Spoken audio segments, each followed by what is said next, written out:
Your smartphone breaks. The battery no longer holds a charge. You try to repair it, but the cost is almost the same as buying a new one. So what do? Most of the time we choose to replace it. But what if I told you that this choice is not always really up to us?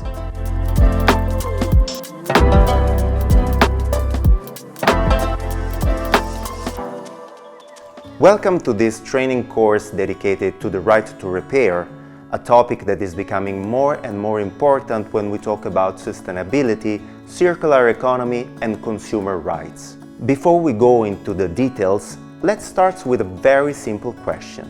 How many times have we replaced an object instead of repairing it?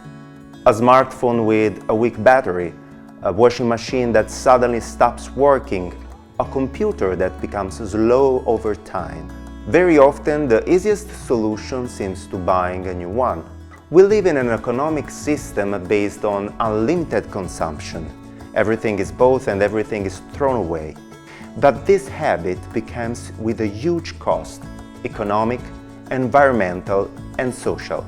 Every year, around 35 million tons of waste are generated in the European Union, and many of these products could potentially be repaired. And electronic devices are the fastest growing category of waste. But there is an interesting fact. According to Eurobarometer, 77% of European citizens would prefer to repair their products instead of buying new ones if repairing them were easy and affordable. And this is exactly where the right to repair comes from. Let's stop for a moment and think about it.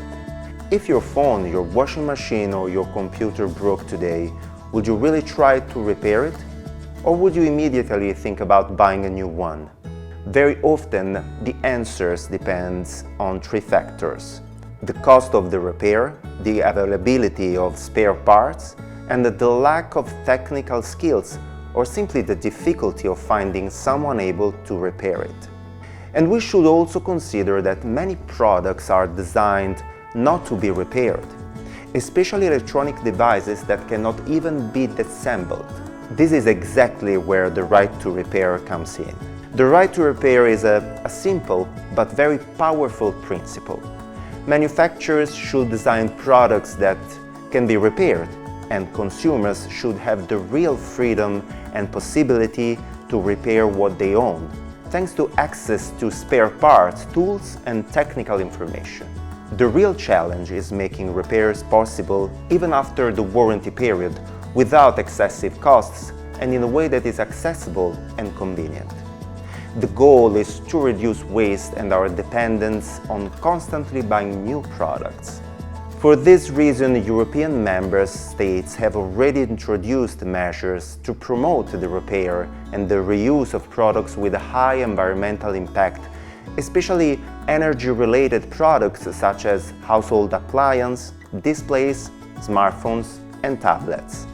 These rules require spare parts and repair information to remain available even after the legal guarantee period established by EU Directive 2019/771. But what actually changed with the right to repair? First of all, products such as household appliances and electronics will increasingly need to be repairable, and over time this approach will be extended to more and more categories of products. Consumers will also have access to clearer and more transparent information.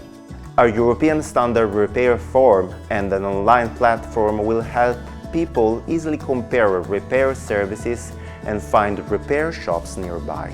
At the same time, the goal is to strengthen the repair market. Manufacturers will have to provide spare parts and tools at reasonable prices without preventing independent repairs. In addition, every country will have to introduce measures and incentives to make repairs more accessible and widespread. And not only that, manufacturers will increasingly be required to offer repair services that are affordable and timely, while clearly informing consumers about their rights. In this context, the European project REPper, Repair Perspective, was created to promote a real culture of repair. The goal is to support citizens, businesses and professionals in the transition toward a more circular economy. And this training course has exactly the same purpose: to help people understand why repair matters, what regulations already exist, and what opportunities this transition can create. Because repairing does not simply mean fixing an object. It means changing the way we think about products, resources, and our future.